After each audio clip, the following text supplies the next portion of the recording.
We certainly saw that YouTube and video have had a big impact because the candidates could have this direct voice to the public.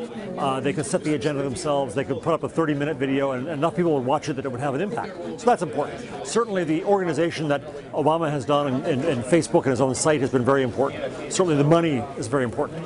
You know, I wonder whether there's something bigger going on. We'll have to wait, some decade or two to find out.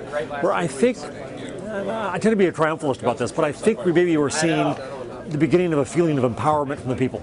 The BBC called me 2 weeks ago, and they were looking at the protest over the bailout bill.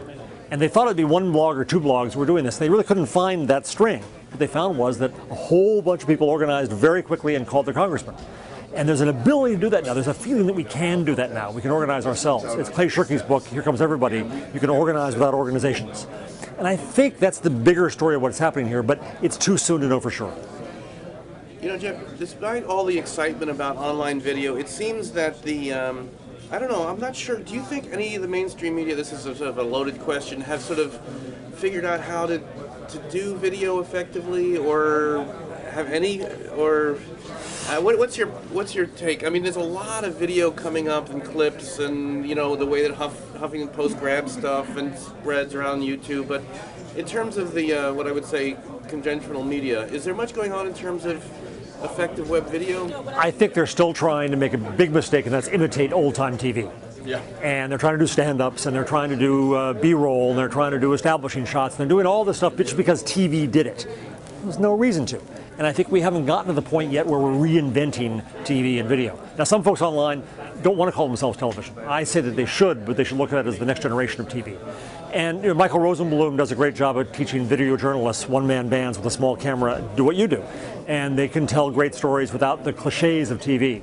And I introduced him to the Star-Ledger in New Jersey, and they did some great work of teaching newspaper hacks how to make video and how to make a show in a different way. That, I think, will spread, where we'll see people try to reinvent what video can be. The other thing I tell my students at CUNY, where I teach journalism, is that when we go out with a video camera, we think, I've got to make a video story. Not necessarily. Maybe you're taking a picture that moves and talks, and maybe it's 10 seconds in the middle of text to illustrate something really well.